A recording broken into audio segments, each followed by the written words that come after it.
Adventurous kids explore with education and learning what a wildlife is in the Everglades. I want to explore the Museum of Discovery Science. What plants do butterflies like? I want to know about Key West. Adventurous kids, learning and fun. Adventurous kids!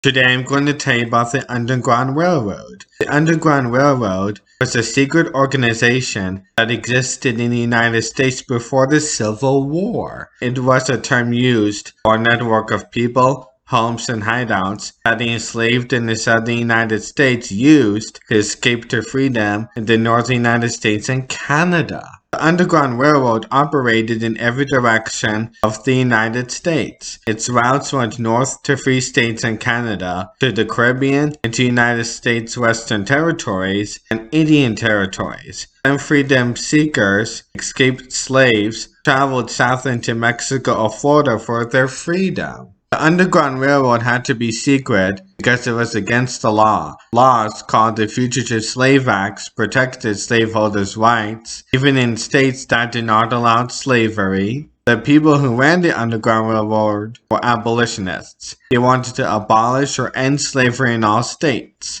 The Underground Railroad wasn't really a railroad. It was a name given to the way that people escaped. No one is sure where it originally got its name. The underground part of the name comes from its secrecy, and the railroad part of the name comes from the way it was used to transport people. The Underground Railroad was railway terms as code words. The routes to freedom were called lines. The hiding places on the lines were called stations. The people who moved or hid the enslaved people were called conductors. The enslaved people themselves were sometimes called freight. Traveling on the Underground Railroad was difficult and dangerous. The enslaved would often travel by foot at night. They would sneak from one station to the next, hoping not to get caught. Stations were usually around 10 to 20 miles apart.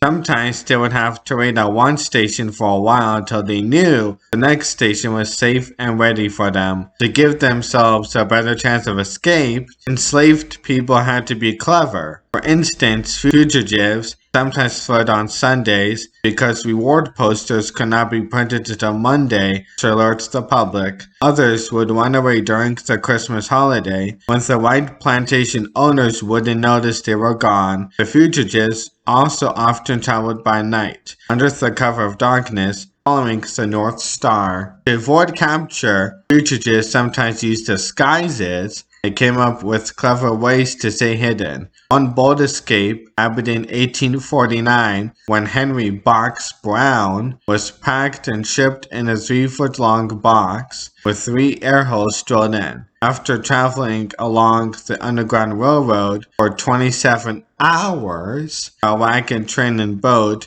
Brown was delivered safely to agents in Philadelphia, Pennsylvania. Many people from various backgrounds worked as conductors and provided safe places for the enslaved to stay along the route. Many white people who felt that slavery was wrong also helped, including Quakers from the North. They often provided hideouts in their homes, as well as food and other supplies. Frederick Douglass escaped slavery from Maryland in 1838 and became a well-known abolitionist, writer, speaker, and supporter of the Underground Railroad. He hid runaways in his home in Rochester, New York, and helped 400 fugitives travel to Canada. Another Underground Railroad operator was William Still, a free black business owner and abolitionist movement leader. By day, he worked as a clerk for the Pennsylvania Anti-Slavery Society. But at night, he secretly aided fugitives. He raised money and helped hundreds of enslaved people escape to the north. But he also knew it was important to tell their stories. That's why Still interviewed the runaways,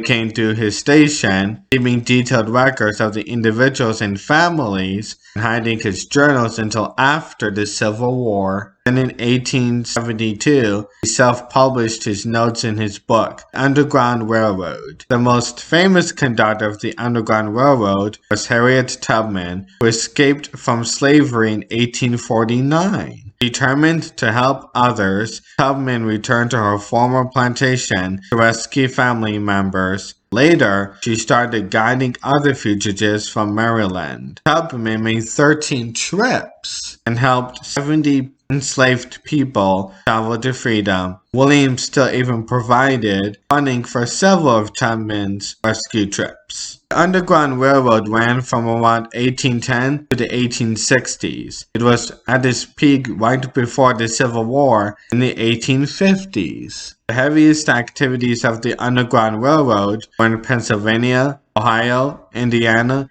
New York, and the New England states. Most routes ended in Canada. Estimates of the number of enslaved people who rode the Underground Railroad range from 40,000 to 100,000. Railroad's activities ended with the beginning of the Civil War in 1861. Thanks for watching this Adventurous Kids episode.